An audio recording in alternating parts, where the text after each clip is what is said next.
Good morning आप सभी लोगों को फिर से। आज यूनिट 6 का लास्ट चैप्टर स्ट्रेट लाइन जो है हमें पढ़ना है। ठीक है, इस यूनिट 6 आपका कंप्लीट। इसके बाद आपका यूनिट 7 बताऊंगा, फिर से यूनिट 8, फिर जो बचे रहेंगे उसको भी कवर करने की कोशिश करूंगा। फिलहाल बाकी चीज़ें तो क्लास में आपके कवर हो चुकी हैं।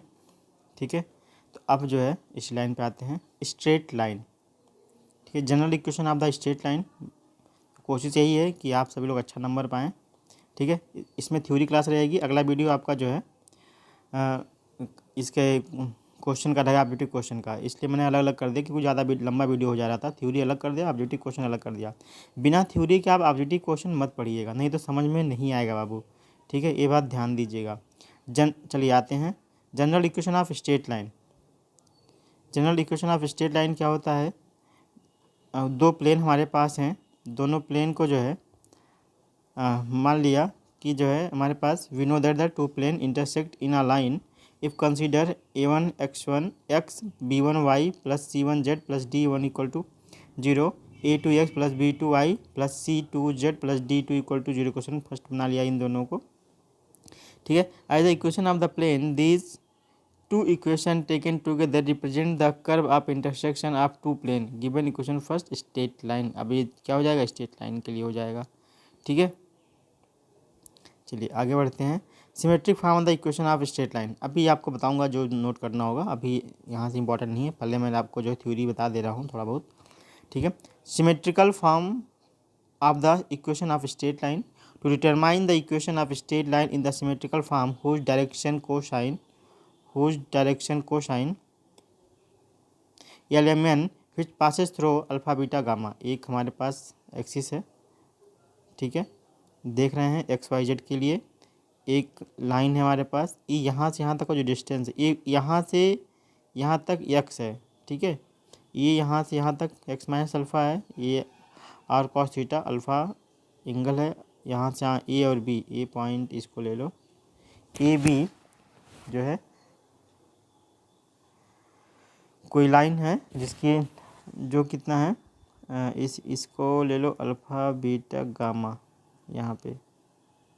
ठीक है, ए पॉइंट पर let A alpha beta gamma be the given point on the line whose equation to the determine consider any point B x Y Z on the line at distance r from A से B तक का जो distance है कितना है? Small r है। Let M and B N be the projection of A and B respectively x axis, then M N equal to x minus alpha. ठीक है, M N equal to x minus alpha and M N equal to A B cos theta या r cos theta, where theta is the angle between x axis, या r equal to जो हमें मिलेगा x minus alpha equal to r l. ठीक है, अरे भाई ये कॉस थीटा की वैल्यू डायरेक्शन कोसाइन वाला है, याद आया। अब यहाँ से आर की वैल्यू निकाल लेंगे, X minus alpha upon R. Similarly Y axis पे हमें क्या ये इंपॉर्टेंट यहाँ से टॉपिक मिल रहा है। वाई एक्सिस पे कितना मिले? Y minus B upon M equal to R, Z minus gamma upon N equal to R. यही हमारे पास इक्वेशन 2, 3। ठीक है, equation first, second and third से हमें क्या मिल जाएगा? X minus alpha Y minus beta upon M equal to Z minus gamma upon N equal to are. ठीक है, आर यहाँ से हटा दें या फिर रहने दें या ना लें, कोई बात नहीं, यही हमारे पास स्ट्रेट लाइन का इक्वेशन होता है। X minus alpha upon L equal to Y minus beta upon M Z minus gamma upon N. Equation 5 represent the equation of straight line. ये स्ट्रेट लाइन का इक्वेशन सिमेट्रिक फॉर्म का directly आपसे question पूछा जा सकता है। ठीक है, here R is the distance between point alpha beta gamma and X Y Z, note point. ठीक है, ध्यान दीजिएगा। If A B C are direction ratios of line, A B C क्या हो जाए? डायरेक्शन रेशियोज, डायरेक्शन कोसाइन नहीं। Line is equation can be written as, क्या लिख सकते हैं हम इस स्ट्रेट लाइन की इक्वेशन को? X minus alpha, alpha beta gamma क्या है? पॉइंट्स हैं। ठीक है, X minus alpha upon A equal to Y minus beta upon B equal to Z minus gamma upon C equal to are. ठीक है, R is not actual the distance, R कोई constant रूप में भी हम लिख सकते हैं। ठीक है।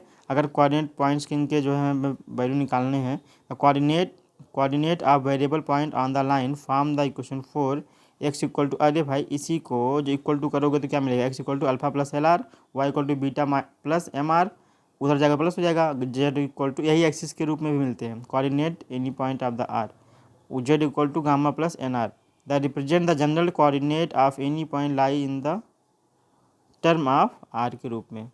ठीक है, चलिए अगला देखते हैं। ये इंपॉर्टेंट था, यहाँ पे एक्सिस पूछने की संभावना रहती है। Equation of coordinate axis in symmetrical form, the direction cosine of the axis are 1 0 0 and it passes through 0 0, hence equation of X axis can be written as, देखो एक्स एक्सिस से पास हो रहा है, जो इससे भी पॉइंट इनके कितने हैं, 0.00 हैं, डायरेक्शन के रेशियो या डायरेक्शन कोसाइन क्या है 1 0 0, 1 0 0 पॉइंट कितने हैं ऑरिजिन। ठीक है, तो मिल जाएगा कितना, x upon 1 equal to Y upon, ये इंपॉर्टेंट है, क्वेश्चन पूछा गया था इस तरह से। ठीक है, एक्स अपान 1 वाई अपान 0 जेड अपान 0, ऐसे मान लो यहाँ पे चेंज हो जाएगा, वाई एक्सिस के लिए तो यहाँ 1 हो जाएगा, जेड के लिए यहाँ 1 हो जाएगा। आई बात समझ में? अच्छा दिया है नीचे। ठीक है, देखिए वाई के लिए और जेड के लिए, तो ये तीनों इम्पोर्टेंट हैं आपके,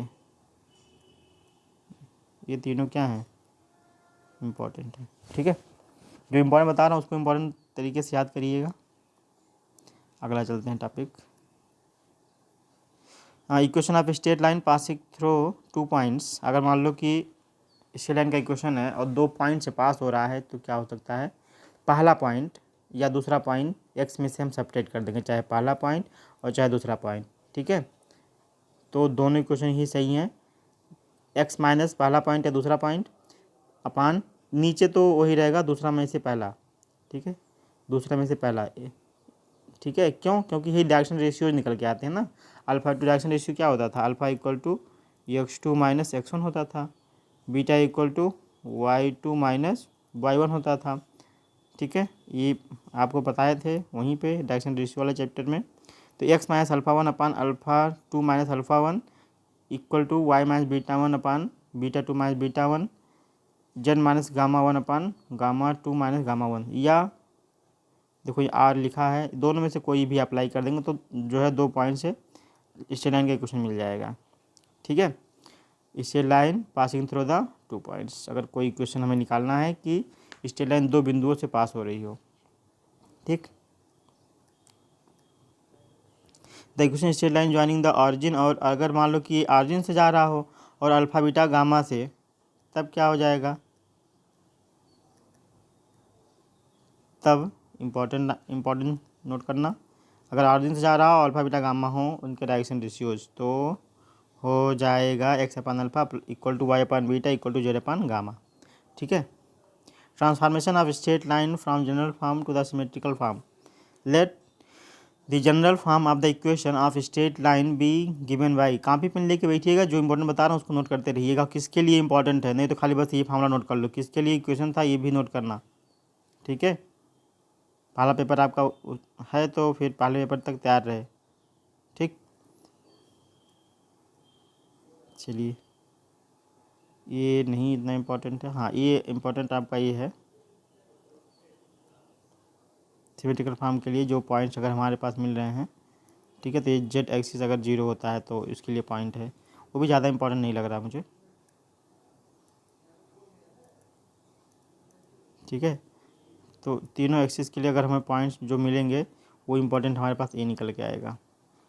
कैसे निकल के आया आप देख लीजिएगा।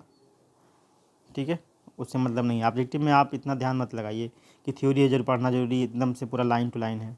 ठीक, कुछ चीज़ें जो है अवॉइड करिए, नहीं तो फिर 5 दिन बचे हुए पेपर के। डिस्क्रिप्शन क्लास में है, डिस्क्रिप्टिव में फिर से पढ़ा दूंगा, लेकिन अब आप लोगों को तो मौका नहीं, किसी और के लिए। Perpendicular distance of a point from a straight line, perpendicular के लिए फाइंड द परपेंडिकुलर डिस्टेंस और distance of a point x1 y1 z1 from line या equal to x minus alpha upon a, y minus beta upon B equal to Z upon gamma upon C equal to are. ठीक है, तो कितना हो जाएगा, where l M n and direction cosine of line equation first and R is the actual distance of any point X Y Z on the line from the point alpha beta gamma. X के लिए point मिलेगा, Y के लिए point हमें मिलेगा और Z के लिए पॉइंट ए मिलेगा। Direction cosine P N equal to, तो उस पॉइंट से हमें जो है L R plus alpha minus X one, M R plus beta minus Y one, N R plus gamma minus Z one. ठीक है। Condition of perpendicularity are our objective to find the length P N is equal to, ये हो जाएगा, ये directly पूछ सकता है length of P N. ठीक है। ये कोई लाइन है, पी एन परपेंडिकुलर हो जाए उस पर तब।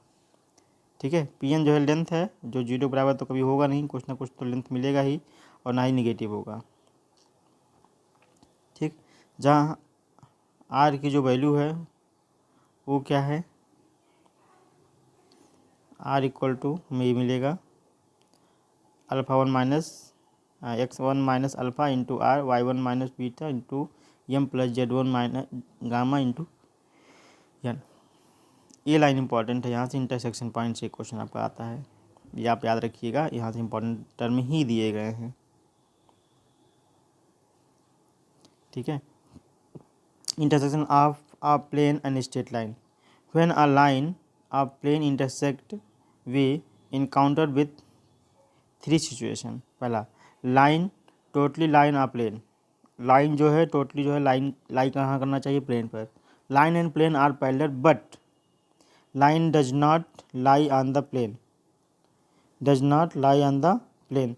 Line and plane do not intersect, ये लाइन इंपॉर्टेंट है ऑब्जेक्टिव के लिए। लाइन और प्लेन एक दूसरे को इंटरसेक्ट कर सकते हैं नहीं।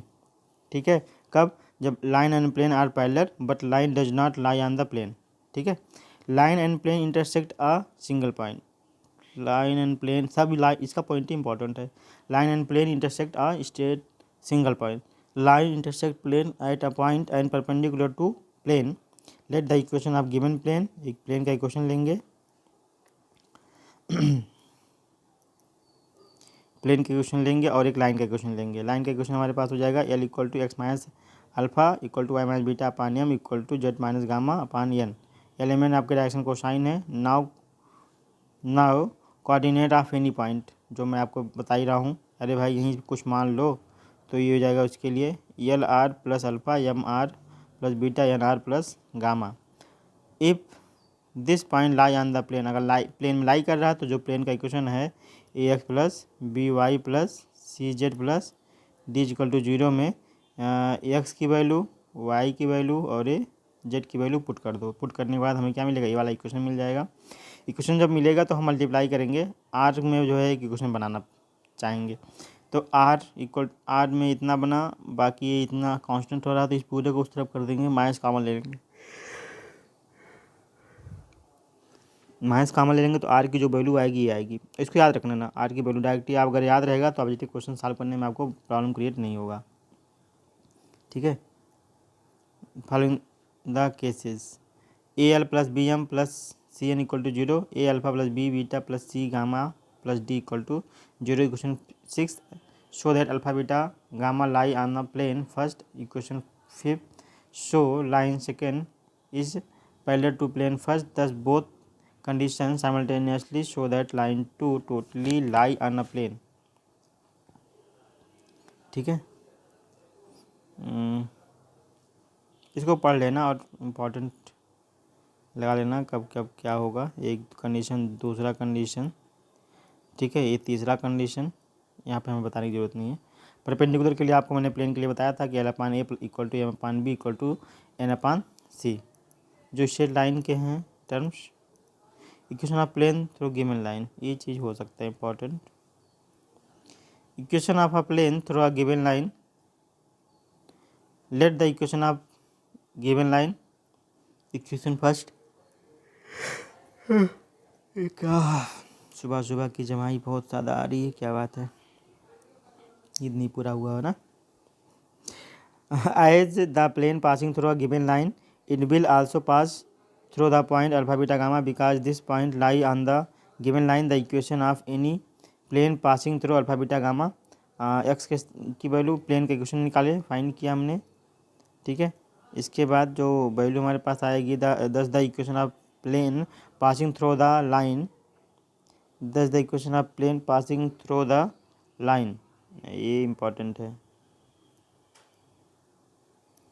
ठीक है। क्या a into l x minus alpha plus b y minus beta plus c z minus gamma, where a L plus B M plus C N equal to 0, ठीक है। आइए क्वेश्चन सॉल्व किया जाए।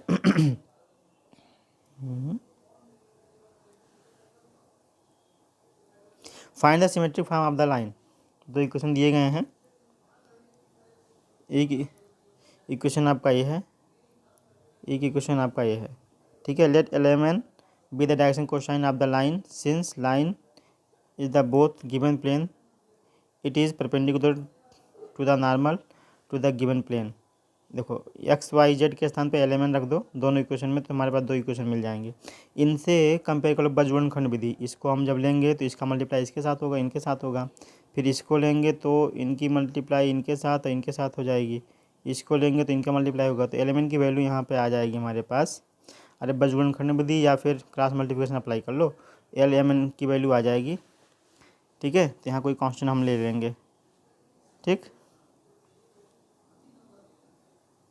अब जो है putting Z equal to 0 in the equation of given plane, Z equal to value 0 कर देंगे, जो इक्वेशन दिया गया होगा वहाँ से एक्स और वाई की वैल्यू निकालेंगे, ठीक है। Solving this equation we get X equal to 2 and Y equal to 3, therefore the required line meet the plane Z equal to 0, then point निकल के आएगा 2, जो भी पॉइंट निकल के आएगा हर क्वेश्चन के अलग अलग आएगा। 2 इसमें आया है 2 कामा -3 कामा 0, ठीक है।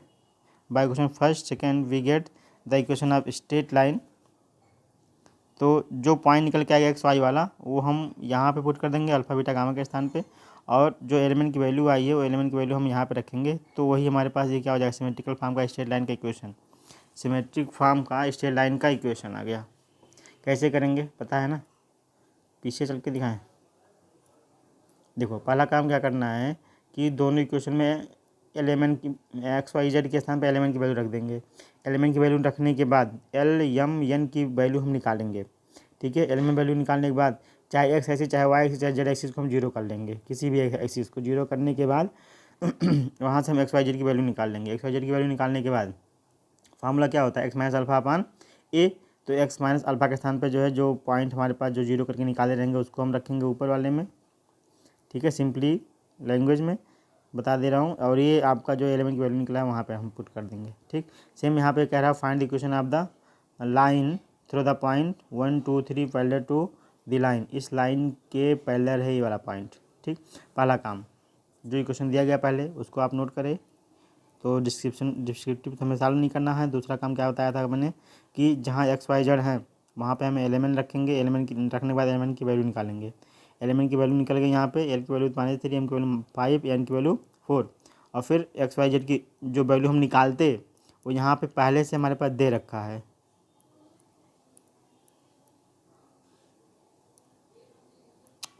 कहाँ चला गया भाई, हाँ हो ये यहाँ पे देखो वैल्यू दे रखा है 1 2 3, 1 2 3 दे रखा था, तो हम वैल्यू रख देंगे, अल्फ़ा की वैल्यू बीटा की वैल्यू गामा की वैल्यू दिया है और एलिमेंट हमने निकाल लिया, तो वैल्यू हमारे पास स्ट्रेट लाइन का इक्वेशन हो जाएगा, ठीक है। अगला क्वेश्चन क्या कर रहा है, find the equation of the perpendicular from the point 2 4 -1 to the line, ठीक। इस लाइन के लिए ये पॉइंट्स हैं, ठीक। Also obtain the foot of perpendicular, बहुत ये इंपॉर्टेंट है क्वेश्चन, यहाँ से क्वेश्चन आने की संभावना रहेगी, डायरेक्टली पूछ सकता है।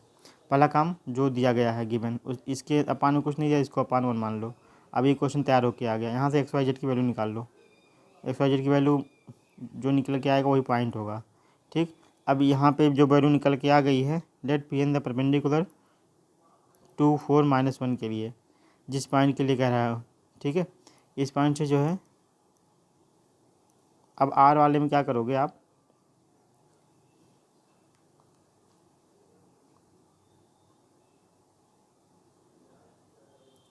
वैल्यू सब्ट्रैक्ट कर देंगे। तो वैल्यू सब्ट्रैक्ट करने के बाद वैल्यू हमारे पास मिलेगा ये 241 था ना, तो इस हार इनपुट कर, तो एक जनरल इक्वेशन मिल गया हमारे पास। अब इस जो वैल्यू मिल रहा है हमें, इसके साथ इन सबको ऐड कर लेंगे जो हमारे पास दूसरा पॉइंट था परपेंडिकुलर के लिए। फिगर में है कि नहीं है, 149 -9, ठीक, यही तो आ रहा है 14 -9, ठीक। फिर सिंप्लीफिकेशन यहाँ से इस नाते करेंगे, इसलिए इसको हम कर रहे हैं क्योंकि जो है आर की वैल्यू निकल के आ जाएगी, ठीक है, आर की वैल्यू निकल के आ जाएगी। तो आर की वैल्यू निकल गई, या आर की वैल्यू निकालने के बाद हम इसमें रख देंगे तो हमारे पास एक पॉइंट्स आ जाएगा, और पॉइंट आएगा ये -6 -3 -2, ठीक। डायरेक्शन रेशियोज की वैल्यू दी गई है हमारे पास, तो डायरेक्शन रेशियोज हमारे पास यहाँ हो गया पॉइंट जो हमारे पास पूछा गया था, और ये क्वेश्चन हो जाएगा हमारे पास स्ट्रेट लाइन का, ठीक है। चलिए अगला टॉपिक, अगला क्वेश्चन भी अगर कुछ ऐसा दे रहा होगा तो परपेंडिकुलर टू द लाइन, ये तो आप कर सकते हैं आप, सेम प्रोसेस ऊपर जो मैंने आपको बताया है। कुछ नया रहेगा मैं उसी को समझाऊंगा सिर्फ। फाइंड द क्वेश्चन आप relation first and second, A B C की वैल्यू निकालेंगे, फिर एक्स वाई जेड की ये रिलेशन हमें मिल जाएगा, प्लेन में रख देंगे। तो फिर कह रहा है find the equation of plane, अच्छा इक्वेशन ऑफ प्लेन फाइंड करना है यहाँ पे, which passes through the x axis and is perpendicular to the line, line के परपेंडिकुलर है ये, ठीक है। पहले तो हमने ले एक्स एक्सिस के लिए कह रहा था, तो हमें अभी हमने आपको बताया है कि जब एक्स एक्सिस के लिए रहेगा तो क्या मिलेगा, एक्स के लिए वैल्यू मिलेगी, बाकी सब जीरो हो जाएंगे। X axis symmetric form the can return as इतना, ठीक। Now the equation of plane, एक प्लेन मान लो जो ऑरिजिन से पास हो रही हो, a x b y c z d, तो जरूरत ही नहीं क्यों डी की वैल्यू जीरो हो जाएगी जब ऑरिजिन से पास होता है। अब कह रहा है एक्स एक्सिस के लिए कह रहा था, एक्स एक्सिस के लिए जब पास होगा तो वाई तो इसका प्लेन का इक्वेशन कितना हो जाएगा, B y plus c Z, ठीक। यही बताएं, क्वेश्चन बना लिया हमने, एक दो तीन, अभी क्वेश्चन आपका दिया गया था। Thus the direction ratio of the normal to the plane 3 will be 0 b c if the plane whose equation given by 3 is perpendicular to the given line x minus 1 upon cos theta equal to y plus 2 upon sin theta equal to z minus 3 upon 0. Equation 4. Then the normal to the plane will be parallel to the given line 4 and for which 0 upon cos theta equal to b upon sin theta g upon 0 equal to r must satisfy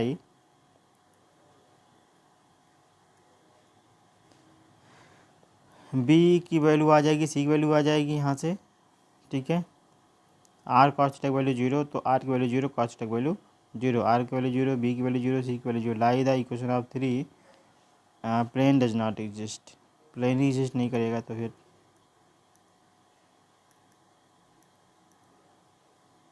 तो value मिलेगा Y equal to zero के लिए। अगला question क्या कह रहा है, find the equation of the plane containing the line. अच्छा जो कुछ क्वेश्चन बड़े होते हैं ना, तो ऐसे क्वेश्चन अभी आप में तो आने की संभावना नहीं दिख रहा मुझे, क्योंकि बहुत टफ हो जाएगा 100 क्वेश्चन आप लोगों के लिए। हाँ अगर टीजीटी पीजीटी वाले बच्चे होते हैं तो फिर ज़्यादा वहाँ पे जो है संभावनाएं बन सकती हैं। फाइन तो ऐसे क्वेश्चन दिए जाते हैं जो जल्दी से अपडेटिंग में जल्दी सॉल्व हो जाए, लॉन्ग क्वेश्चन एकदम से जो होता है ना उससे देने की संभावना नहीं होती है। ये देखो एक क्वेश्चन छोटा है, find the equation of plane containing the line x plus 1 upon -3 equal to y -3, ठीक है।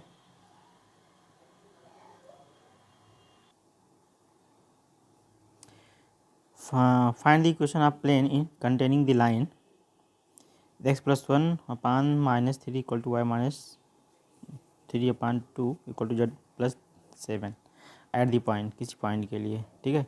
द इक्वेशन आप जो दिया गया है इसको हम पास के कोई भी एक प्लेन ले लेते हैं। एक क्वेश्चन आपका जो दिया गया जो अपान में वन नहीं है, वन अपान ले लो, एक प्लेन का इक्वेशन ले लो, क्योंकि कह रहा है कि find the equation of plane, तो जो इस पॉइंट से पास हो रहा हो। पॉइंट कहाँ से मिलेगा, ये चीज़ आपको सोचने वाली बात आ गई। पॉइंट ही हैं आप, ये पॉइंट्स हैं, ठीक है, प्लेन के साथ। तो यहाँ पे प्लस है तो माइनस, यहाँ पे x -1 तो -1 यहाँ पे वैल्यू थी ही, यहाँ पे x -3, यहाँ पे z प्लस, यही वाली वैल्यू जो है सेम ए के साथ मल्टीप्लाई हो जाएगी। अब इसको हम मल्टीप्लाई करके कांस्टेंट अलग कर देते हैं, इसको अलग कर लेते हैं। फिर -3 और एक हमें यहाँ मिल जाएगा एलिमेंट वाला, ठीक है, -3a + 2b + c = 0, ठीक। Question number 2-3। अब कह रहा है कि प्लेन पासिंग थ्रू द 0 7 -7 से, ठीक है, क्या हो जाएगा, if the plane 1 passing through the point 0 7 -7 then we have, value हम पुट करेंगे, इसी में पुट कर दो जो वैल्यू आपके पास ये दी ये क्वेश्चन दिया गया, इसी में वैल्यू पुट कर दो, तो वैल्यू हमारे पास ए बी सी में कोई रिलेशन मिलेगा, एक रिलेशन ये आ गया, एक रिलेशन ए बी सी का ये आ गया, ठीक है। और एक्स वाई जेड के लिए क्वेश्चन हमारे पास पहले से मिला हुआ है, ये वाला ये, ठीक। अब इनको हम एक साथ सॉल्व करके एक इक्वेशन बनाते हैं। इसको जब सॉल्व करोगे तो इसको आप पुट करेंगे तो इन दोनों का मल्टीप्लाई, ठीक, ये लाइन परपेंडिकुलर हो जाती है तो इसको हम कंटेन नहीं करते हैं।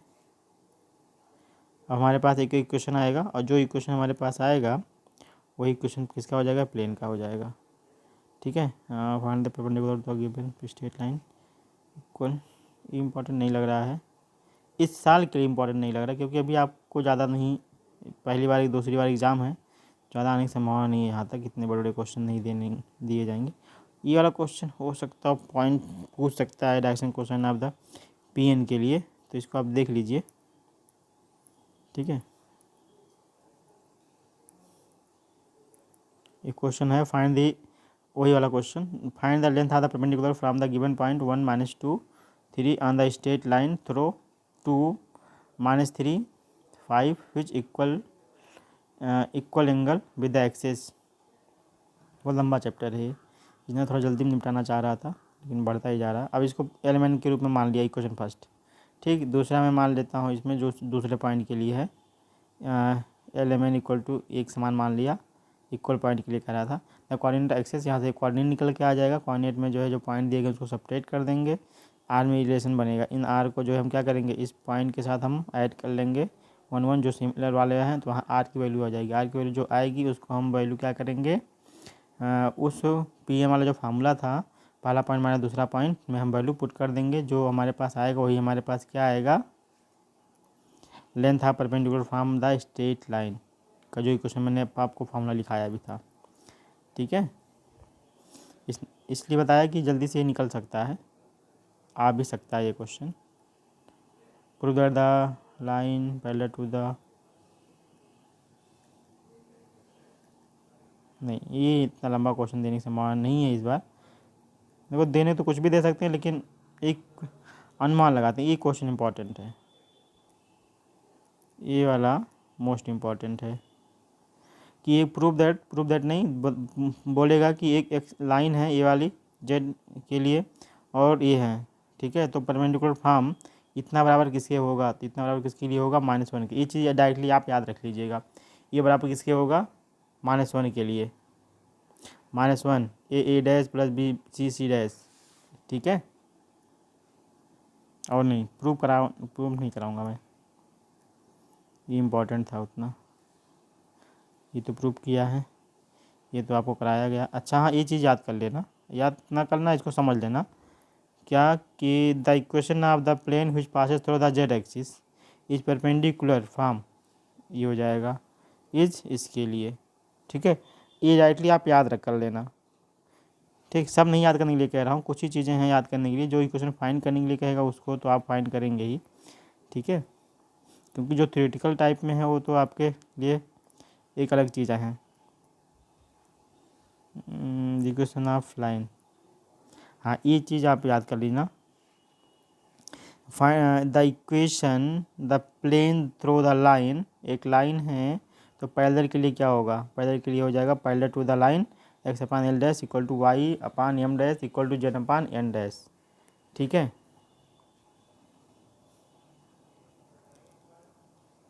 चलिए अगला टॉपिक है इसमें, कोप्लेनर लाइंस। कोप्लेनर क्या होता है, ठीक है, ये दो उंगली आप इक्वल में रखोगे ना तो एक ही प्लेन में दिखें, two line are called coplanar if both lie on the same plane, in this article be shall find the condition of when two line are coplanar and also equation of that plane। पहला, to find a condition for two line to be coplanar. दो equation ले लिया हमने, किसका, straight line का। ठीक है, अब क्या करें, मान लिया कि ये दोनों क्या हैं, पैरेलल नहीं है, बोथ आर नॉट पैरेलल। ठीक, now the equation of plane containing the line 1, कोई प्लेन को कंटेन कर रहे हैं तो a minus a x minus alpha 1 b y minus beta 1 plus c z minus gamma 1 equation first, या फिर एक वेयर ये मान लिया। ठीक है, दूसरे के लिए ये वाला मान लिया, दूसरे क्वेश्चन के लिए। अब कुछ नहीं करना है, एक उसके लिए ले लिया इक्वेशन जो था, एक स्टेलर का इक्वेशन हो गया, इसके लिए हमने एक प्लेन के लिए इक्वेशन बना लिया। अब जो है एलिमिनेट कर देता हूँ ए बी सी से, ए बी सी पहले के लिए दूसरे के लिए दोनों को। ठीक है, एलिमिनेट जब करेंगे तो L1 M1 N1 alpha 2 minus alpha 1 beta 2 minus beta 1 gamma 2 minus gamma 1 L2 M2 N2। ठीक है, ठीक है, या इसको आप ये भी लिख सकते हैं, alpha 2 minus alpha 1 beta 2 minus beta 1 gamma 2 minus gamma 1, इसको यहाँ इस लाइन में कर दो बस, कोई दिक्कत नहीं है। ठीक, this condition for the line equation will be coplanar. और ये हो गया क्या, इम्पॉर्टेंट। क्या हो गया वो, इम्पॉर्टेंट। ठीक, ये क्या हो रहा है भाई।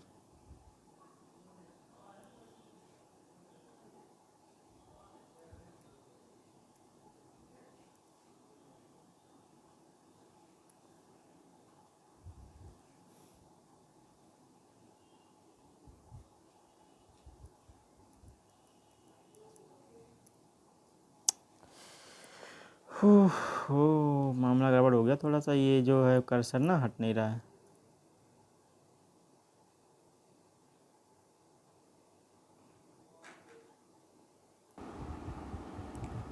सेकंड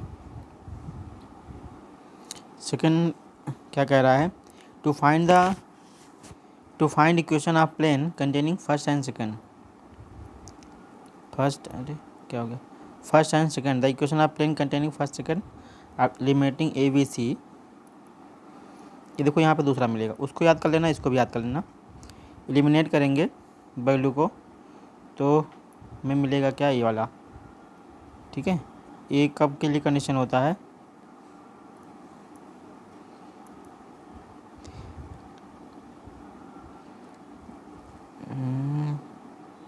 ये तो कोप्लेनर के लिए हो गया। अच्छा, अगर मान लो कि ये पॉइंट आपके पास दिया गया है तब। ठीक है, एलिमिनेटिंग गिव्स, जो वैल्यू मिलेगा ये वाला। फिर अगला पॉइंट होगा to find the point intersection of first and second. Intersection के लिए क्या करेंगे हम, नहीं दिया क्या, इंटरसेक्शन के लिए क्या करेंगे, ये देखो, find the intersection we can the take any point. पहले वाले इक्वेशन से हम जो वैल्यू निकालेंगे, एक दूसरा तीसरा। ठीक है, फिर वैल्यू निकालने के बाद पहला हो गया 1 के लिए, फिर ये 2 के लिए। दोनों इक्वेशन को हम जो है इसको इसके इक्वल, इस वाले को इसके इक्वल और इस वाले को इसके इक्वल करेंगे और वहाँ से रिलेशन निकालेंगे अब वो। ठीक है, तीनों से रिलेशन निकालने के बाद हमें जो मिलेगा, एक रिलेशन हमें मिलेगा, एक रिलेशन हमें ये मिलेगा, दूसरा रिलेशन हमारे पास ये मिलेगा, और जब तीसरा इक्वल करेंगे तो रिलेशन नहीं मिलेगा। सॉल्विंग इक्वेशन, अब इनसे जो है वैल्यू जो भी है, solving the equation 7 and 8 equation the value of R1 and R2 को वैल्यू निकालेंगे, सेटिस्फाई करेंगे 9 वाले सेटिस्फाई करा देंगे। Then the line first and second intersect करेगा, condition of point intersection obtain the putting the value R1, इसमें value put कर देंगे तो इस पॉइंट पे जो है वह क्या करेगा, इंटरसेक्ट करेगा। ठीक, क्वेश्चन देखते हैं। एक टॉपिक और आपका बचा होगा, वो टॉपिक होगा आपका शॉर्टेज डिस्टेंस, वहाँ से क्वेश्चन भी आता है। प्रूव दैट दो लाइन हैं कोप्लेनर फाइन है और इंटरसेक्शन फाइंड करना है। तो पहले तो दो लाइन हमारे पास दिए गए हैं, यहाँ से R1 R2 निकाल लेते हैं। ये देखो, ये तो गिवन है तो हमें कुछ करना नहीं है। इस वाले से x और y z निकाल लो, इस वाले से x y z निकाल लो। ये पहले वाले से हो गया, ये दूसरे वाले से हो गया। इंटरसेक्ट के लिए क्या बताया हूँ, दोनों को क्या करेंगे आप, दोनों पॉइंट को इक्वल कर देंगे। जब इक्वल करेंगे तो ये मिलेगा और ये मिलेगा। सॉल्व करेंगे फर्स्ट एंड सेकंड को तो R1 इक्वल टू इतना, R2 इक्वल टू इतना मिलेगा। We see the value of R1 और R2 R1 R2 की वैल्यू जो है समीकरण 3 में रख देंगे तो सेटिस्फाई करेगा। तो अगर सेटिस्फाई करता है तो क्या हो जाएगा, कोप्लेनर। ठीक है, फिर वहाँ पे कह रहा था कि इसको इंटरसेक्शन पॉइंट भी करना है। नाउ सब्स्टिट्यूट दी R1 की वैल्यू जो भी आई रहेगी वो हम वैल्यू इसमें पुट करेंगे तो पॉइंट निकल के आएगा। तो इस जो पॉइंट निकल के आएगा इस पॉइंट पे यह इक्वेशन क्या होगा, इंटरसेक्ट करेगा। आई बात समझ में। दो इक्वेशन दिया था, तो फिर से एक बार समरी देख लो। दो इक्वेशन दिया था, दोनों इक्वेशन से हम पॉइंट निकालेंगे। पॉइंट निकालने के बाद दोनों को हम क्या करेंगे, इक्वल कर देंगे। एक्स और वाई जेड जो भी निकल के आएगा, ठीक। तो वह अगर और दो से निकालेंगे R1 R2 वैल्यू, तीसरे वाले में पुट कर देंगे। तो अगर तीसरा सेटिस्फाई कर जाता है, ठीक है, तो वो दोनों लाइन क्या होंगे, कोप्लेनर होंगे। अगर नहीं सेटिस्फाई करता तो कोप्लेनर नहीं होगा। फिर R1 की वैल्यू या R2 वाले में जो भी पॉइंट है ये किसी में रख दोगे तो रखने के बाद जो पॉइंट हमें मिलेगा वही इंटरसेक्शन पॉइंट मिलेगा हमारे पास। ठीक, नेक्स्ट आगे आते हैं। नोट वी कैन दस, हाँ वही बता रहा है। क्या कर रहा है, find the coplanar and plane the containing them. अच्छा, कोप्लेनर फिर कह रहा है तो क्या करेंगे, दोनों से R1 R2 निकालेंगे। देखो क्वेश्चन है R1 R2 निकाला, R1 वाली लाइन होगी, R2 वाला हो गया इक्वेशन नंबर 2। ठीक, निकालने के बाद यहाँ से R1 की वैल्यू और R1 R2 की वैल्यू दो से निकालेंगे और तीसरे वाले में रख देंगे। अगर ये सेटिस्फाई कर रहा है, सेटिस्फाई करने का मतलब कि अगर यहाँ पे देखो रख दिया, यहाँ पे सपोज दैट हमने रख दिया, देखो R1 R2 वैल्यू आ गई, इस वाले में हमें रखना है, इस वाले तीसरे में रखना है। तो माइनस 3, R1 की वैल्यू कितनी है 3 प्लस 7 3 3 का 9 -7 -2 आ गया, उधर भी 2 आना चाहिए R1, तो इक्वल टू -1 सॉरी -1 तो -2 इक्वल टू -2 आ रहा ना। अगर ये आ गया तो क्या होगा, ये कोप्लेनर होगा। नहीं आया इक्वल तो कोप्लेनर नहीं होगा। ठीक, नेक्स्ट पॉइंट। अब क्या कर रहा था कि प्लेन का इक्वेशन भी फाइंड करिए इसी में। Now equation of the plane, तो पहले पॉइंट को हम रखेंगे, फिर एल दूसरे बार पहला जो है इक्वेशन, ठीक है, एक्स प्लस जितना जिस पॉइंट के लिए कह रहा था, क्या पॉइंट क्या आया था, पॉइंट क्या आया था, कोप्लेनर है। और किस पॉइंट के लिए कह रहा है, find the equation of plane containing them 2 3 3। Point निकालेंगे, पॉइंट, अच्छा पॉइंट निकाला नहीं है, पॉइंट निकालना पड़ेगा। R1 या R2 वैल्यू किसी वाले में रख देंगे, किसी में, तो पॉइंट निकल के आएगा। उस पॉइंट को हम यहाँ पे रख देंगे। ठीक, फिर दूसरे और तीसरे इक्वेशन से LMN की वैल्यू निकाल लेंगे। अब इसको सॉल्व करेंगे, सॉल्व करने के बाद जो भी आएगा हमारे पास वो आंसर होगा। एफ नहीं आना चाहिए, एफ नहीं, एफ के साथ कुछ और होगा। ठीक है, यहाँ पे मिस प्रिंटेड है, सॉल्व करना पड़ेगा तब पता चलेगा। तो आप सॉल्व करिएगा, जो भी होगा वही आपका आंसर होगा। ठीक, चलिए आगे देखते हैं। शो दैट द लाइन, एक लाइन है, दो प्लेन दिए गए हैं, आर कोप्लेनर। अच्छा नहीं, show that the line, A भी लाइन है, ए भी लाइन, ए भी लाइन है। Also find the point of intersection. अच्छा, दो दो तीन तीन चीज़ कह रहा है फाइंड करने के लिए ना, तो एग्जाम में आपके पास कोई एक देगा प्रूव करने के लिए, फाइंड करने के लिए। तो लाइन तो समझ गए हो, कोप्लेनर के लिए आपको समझने की ज़रूरत नहीं है, क्योंकि दोनों प्लेन का कोप्लेनर कब होगा, R1 R2 निकालेंगे और दोनों को इक्वल करने के बाद हम क्या करेंगे, तीसरे वाले में वैल्यू पुट कर देंगे। अगर वो सेटिस्फाई कर रहा है तो कोप्लेनर होगा। यही सब में हमें करना होगा कोप्लेनर। तो पहला क्या करना है, कोप्लेनर फाइंड करना है। पहला वाला हमारे पास गिवन हो गया, और R1 R2 निकाल लिया। दूसरा वाला इक्वेशन आपका 5x - 3z + 2 दिया गया है, 4x - 3 ये दिया गया है क्वेश्चन। ठीक है, अब यहाँ से इस वैल्यू को अब मान लो कि इस तरह से अगर क्वेश्चन दे देता है, अब ठीक है, तो पहले वाले से वैल्यू यहाँ से R1 R2 निकाल के इन दोनों में रख दो। ठीक है, तो जब रखोगे तो वैल्यू ये मिलेगी। अच्छा, रखा यहाँ नहीं रखा, ये यहाँ रखा, यहाँ रख दिया, यहाँ रख दिया, दोनों क्वेश्चन मिल गया। ठीक, तो यहाँ से हमें क्या मिलेगा, R की वैल्यू मिलेगी, यहाँ से भी R की वैल्यू सेम। अगर सेम है तो we see that the value of R obtain above the from equation separately are the same. This so that for R equal to -1 point, एक पॉइंट मिलेगा हमें। पॉइंट क्या मिल रहा है ऊपर, 2x + 1। ये देखो, यहाँ से x की वैल्यू निकालेंगे तो x equal to 2R + 1, y equal to 3R + 2, z की वैल्यू हो जाएगी 4R + 3।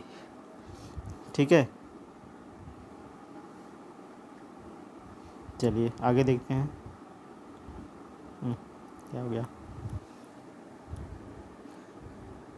ये, तो तीसरे में वैल्यू पुट कर देंगे तो क्या हो जाएगा, second line are the coplanar निकल के आ जाएगा। अगला क्या कर रहा था, इंटरसेक्शन। इंटरसेक्शन के लिए आर की वैल्यू किसी में रख दो, R1 और R2, तो R1 ही यहाँ पे एक दिया है, तो वहाँ से जो भी पॉइंट हमारे पास आएगा वही पॉइंट पे इंटरसेक्ट करेगा। ठीक, आगे कह रहा है प्लेन का इक्वेशन। 3 क्वेश्चन पूछा था, देख लो।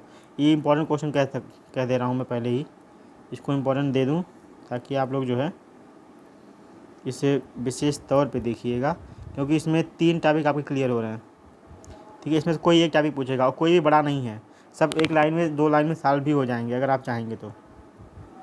ठीक है, तीसरा the equation of plane through the second line is, एक दोनों प्लेन को क्या करेंगे, एक साथ लिखेंगे, एक साथ लैम्डा अप्लाई कर देंगे। पहले लैम्डा के साथ अप्लाई करके पॉइंट रखेंगे, अरे यार बड़ा हो। ठीक है, लैम्डा रखेंगे, लैम्डा वैल्यू यहाँ से फाइंड करेंगे, लैम्डा वैल्यू जो भी आएगी। तो यहाँ पे एक थोड़ा सा आप प्रैक्टिस ज़्यादा कर लो, नहीं तो फिर वहाँ पे जाके आप प्रैक्टिस करेंगे तो लैम्डा वैल्यू निकालने में बहुत टाइम लग जाएगा। लैम्डा वैल्यू निकल जाएगी तो समीकरण में रख देना, रखने के बाद ए मिलेगा। ठीक, अब इसको आपको सॉल्व तो करना ही पड़ेगा, सॉल्व करने के बाद जो भी आएगा, ठीक है, वो आपका इक्वेशन हो जाएगा। ठीक, देखो अब इसी तरह से ये वाला भी क्वेश्चन है, इसको मैं नहीं बताऊँगा, ये आपके लिए होमवर्क है। ठीक, इसको करने का प्रयास करिए। ये देख लो, मैं सोल्यूशन दिखा दे रहा हूँ आपको, पॉज कर लेना। ठीक है, आर की वैल्यू निकाला, फिर दोनों को दोनों R1 R2 ये जो वैल्यू निकल के आएगी लाइन की, वह इन दोनों इक्वेशन में रख देना। ठीक है, इन दोनों इक्वेशन में रख देना। जब रखोगे इस वाली वैल्यू को, तो यहाँ से कुछ मिलेगा आर की वैल्यू, अगर आर की वैल्यू सेम है तो ये क्या हो जाएगा, लाइन आर कोप्लेनर। नहीं हुआ तो फिर नहीं होगा, तो आगे बढ़ेगा ही नहीं। ठीक है, अब इक्वेशन ऑफ प्लेन निकालेंगे, ये आप करिएगा, फिर वही सेम लैम्डा वैल्यू निकालेंगे, लैम्डा वैल्यू निकाल के रखेंगे तो इक्वेशन ऑफ प्लेन आ जाएगा। हाँ, सो दैट द लाइन, ये क्या कर रहा है कि show that the line are coplanar, 1 2 3 4 line दिया गया, find the equation of the plane containing them. तो 4 इक्वेशन को जो है पहले 2 से हम जो है L1 M1 N2 निकालेंगे, फिर दूसरे वाले से अगले 2 से पहले 2 से निकाल के L1 M1 N2 निकाल लेंगे, फिर वहाँ से किसी एक एक्सिस को जीरो करेंगे। यहाँ पर इसने जेड को किया है, एक्स वाई जेड तीनों कर सकते हो, लेकिन मैक्सिमम एक चीज़ ध्यान देना बाबू कि एक्स वाई प्लेन को मत डिस्टर्ब करना, जेड को ही जीरो करना। ठीक है, जब जेड को जीरो करोगे तो एक्स और वाई वैल्यू आ जाएगी, तो एक पॉइंट मिलेगा यहाँ पे। ठीक, इस पॉइंट को बचा के रख लो। आगे बढ़ते हैं, फिर क्या करेंगे, जो दूसरे आगे जो इक्वेशन दिए गए हैं उनमें वैल्यू जो है पुट कर देंगे। देखो 4 1 0 आया था। ठीक है, सिमिलरली हम दूसरे वाले सेकंड सिमेट्रिक वाले फॉर्म को हम सॉल्व करेंगे। ठीक, तो वहाँ से भी वैल्यू आएगा। अब दो हमें लाइन मिल जाएगी। अब 2 लाइन मिल जाएगा तो फिर हम क्या करेंगे, उन प्लेन को कंटेन करेंगे इस लाइन के साथ, प्लेन कंटेनिंग द लाइन। ठीक, और यहाँ से वैल्यू रख देंगे। ये वैल्यू कैसे निकल के आई, जब 2 स्ट्रेट लाइन मिला हमें, दोनों लाइन को हम यहाँ पे डायरेक्शन रेशियो 2 मिलेंगे, 1 2 1 2 1 2, और पहले वाली लाइन को पुट कर देंगे, जो सॉल्व करेंगे जो भी आएगा हमारे पास आंसर आएगा। ये क्या कह रहा है, find the equation of plane through the line x upon l equal to y upon m equal to z upon n and perpendicular to the contain plane इतना। तो जो भी है प्लेन कंटेन कर रहा, तो ये थ्योरेटिकल है, तो इसको ज़रूर आप याद रखिएगा। इसको वो कुछ क्वेश्चन न्यूमेरिकल ना हो ना, तो उसको थ्योरी वाली को याद कर लो। ठीक है, अगर ये इतना है तो ये प्लेन एक दूसरे को कंटेन करेंगे। प्लेन का इक्वेशन जो अभी सॉल्व कराया हूँ बाबू, सेम तरीका है इनका। ठीक है, ये देखो सेम वही प्रोसेस, एलिमेंट रखा, फिर वैल्यू रखा, फिर इन दोनों से जो वैल्यू एक्स वाई जेड में रखा, फिर वैल्यू निकाल दिया। ठीक, ये वाला क्वेश्चन अलग है, इस क्वेश्चन को देखो। ठीक है,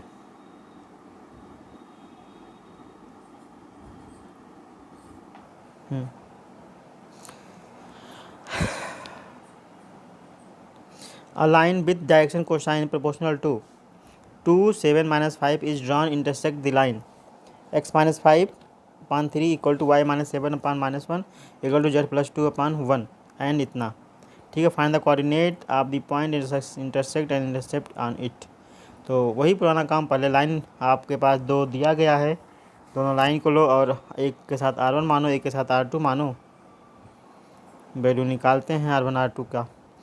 तो दूसरे के साथ R2 मान लिए, R1 वाला ये हो गया, R2 वाला ये हो गया। ठीक, अब डायरेक्शन रेशियो दिया था, कितना था, 8 4 -8 था क्या, नहीं तो 2 7 -5।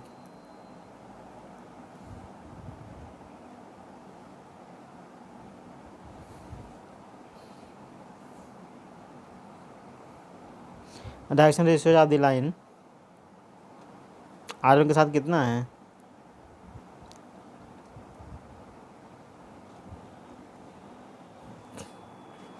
6 5 3 8 हो जाएगा, और 2 3 5 4 क्यों हो रहा है,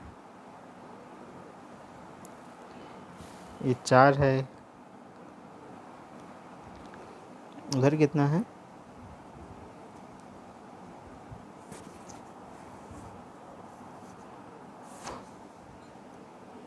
6 2 8 इसका हो जाएगा, 3 और 1 4 इसका हो जाएगा, और 3 और उसका कितना दिया था,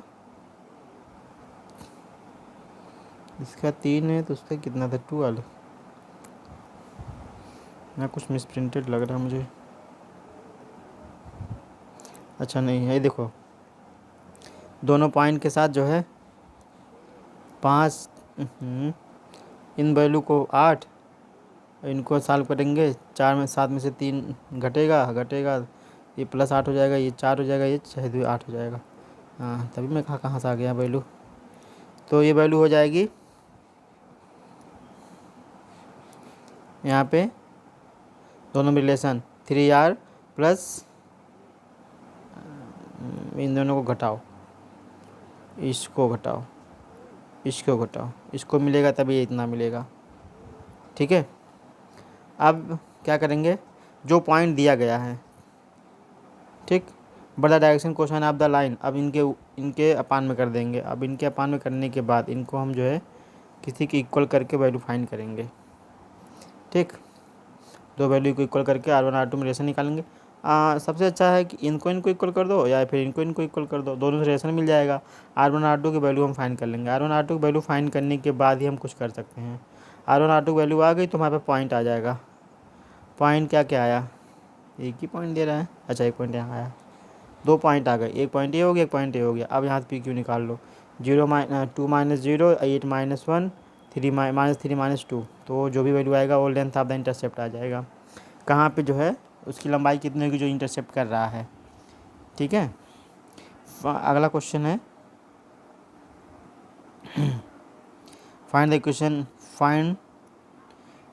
the equation of the straight line drawn through the origin which is intersect both the line. एक दूसरे को ये तो हम नहीं बताएंगे, ये आप कर सकते हो, अब वो एक दूसरे को इंटरसेक्ट कर रहा है। अब B और कोई क्वेश्चन नहीं है, अब तो इंटरसेप्ट कर रहा था जो, इस वाले क्वेश्चन को देख लो आप, ये हो गया क्वेश्चन, इंटरसेप्ट कर रहा है, इसको खुद देख लेना, इसको मैं नहीं बताऊंगा। प्लेन को रखा, फिर वैल्यू सॉल्व किया, सॉल्व करने के बाद इसको आराम से, देखो मैं धीरे धीरे कर दे रहा हूँ, पॉज कर लेना, आराम से जो है समझ लेना क्या हो रहा है। ठीक, B इस क्वेश्चन को भी करना, क्वेश्चन करने का जितना भी प्रैक्टिस मिल जाए, जो थ्योरेटिकल टाइप में है उसको मैं इंपॉर्टेंट बता दे रहा हूँ। ये भी न्यूमेरिकल मेरे ने पूछा गया था, ये एक्सरसाइज हो गया, एक्सरसाइज। एक टॉपिक और इसका है शॉर्टेस्ट डिस्टेंस, ये क्वेश्चन देखिएगा आराम से, आप लोग को लेने के लिए समझ में आ गया होगा, जहाँ तक मुझे उम्मीद है, कोशिश कर रहा हूँ कि समझ में आ जाए। अब जल्दी में जो है ज़्यादा तो नहीं समझ में आएगा, लेकिन ये है कि इतना समझ में आ जाए कि पास हो जाओ। पहली प्राथमिकता तो यही आप रखो, नहीं तो दिक्कत आएगी। Shortest distance in this article, shortest distance between the two line, equation of SD, इसको रिप्रेजेंट करते हैं स्मॉल शॉर्ट फॉर्म में, इसको हम लिखते हैं SD। SD मतलब S है शॉर्टेस्ट, D मतलब शॉर्टेस्ट डिस्टेंस, सॉरी D मतलब डिस्टेंस, S मतलब short. If if we have two line in a plane, then these may be intersect, coincident or parallel. In the case distance two line are non-zero only, these are parallel but not coincident. ठीक है, line इससे मतलब नहीं है, ये मतलब जहाँ जो मतलब की चीज़ है उससे मतलब रखो। दो लाइन दिए गए हैं बाबू, ठीक है, दोनों के बीच में शॉर्टेज डिस्टेंस, फिगर जैसे कि आप लोग देख ही रहे होंगे, ठीक है। इनके कम से कम की दूरी कौन है, पी और ओ से है एम एन, ठीक है। तो दो बिंदु, दो रेखाएं हो गई। अब दोनों से L1 L2 निकालेंगे, ठीक है।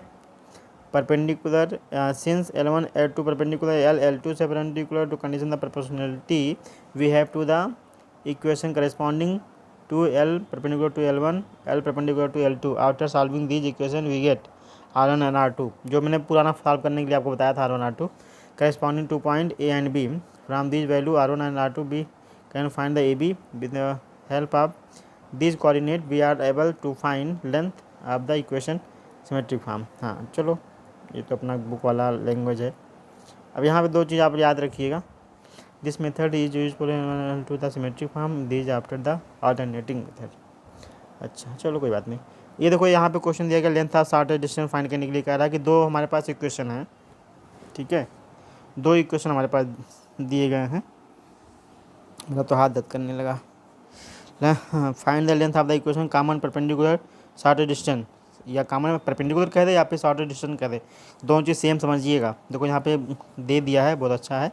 इक्वेशन फर्स्ट दे दिया, इक्वेशन सेकंड दे दिया, शॉर्टेज डिस्टेंस निकालना है। दोनों इक्वेशन को आप इक्वल टू के लिए दिया है, किसी इक्वेशन के लिए आप इसको ले लो पहले, ठीक।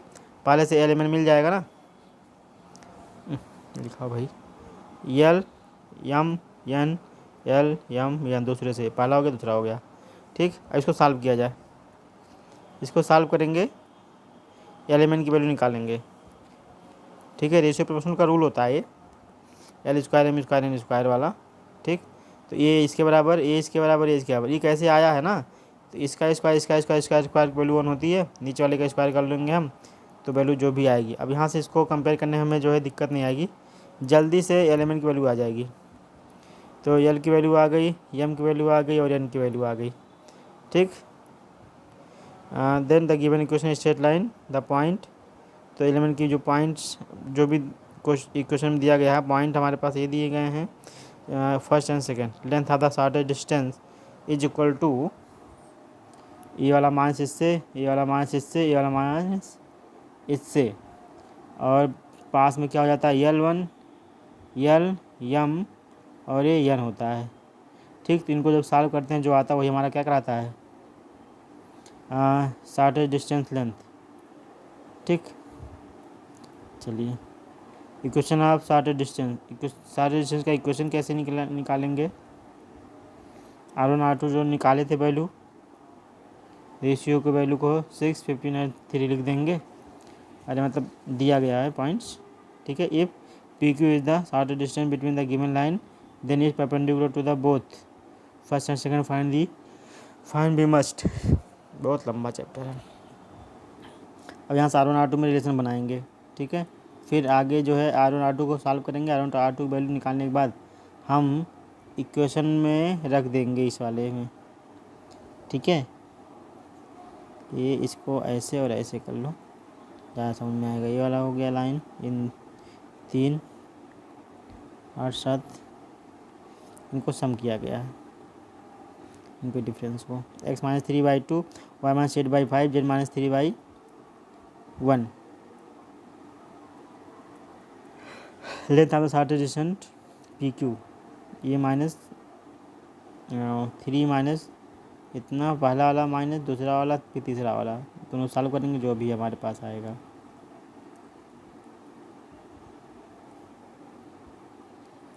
फाइंड द शॉर्टेज डिस्टेंस,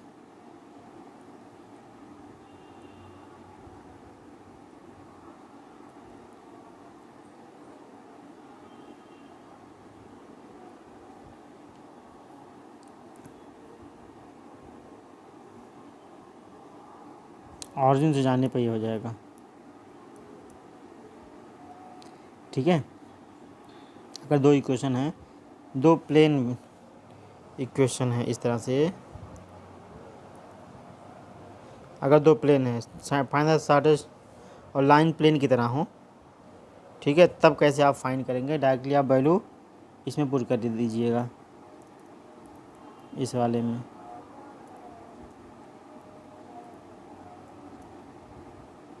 ठीक, आगे देखिए, find the shortest distance between the Z axis and the line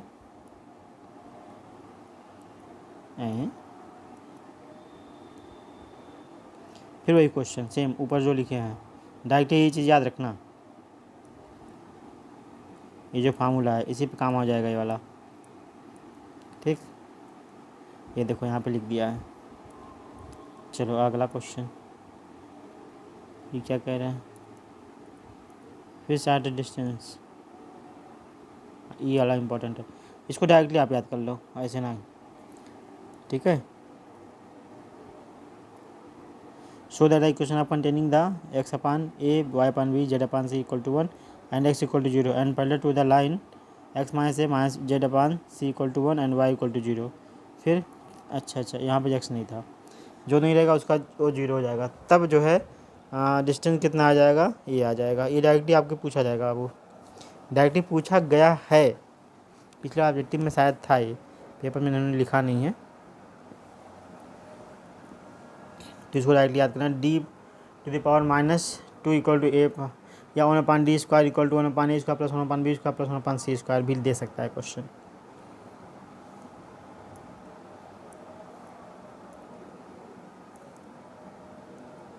अगला क्या कर रहा है?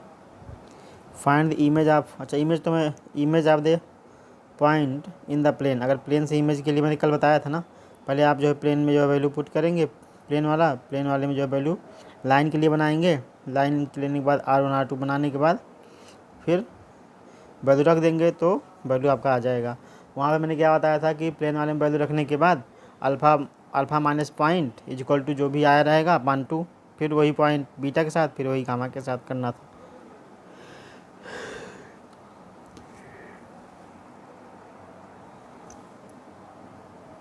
और कुछ सी, ये क्या है? छोटा सा question, find the area of triangle include between, हाँ ये सही है, इम्पोर्टेंट क्वेश्चन, छोटा सा है।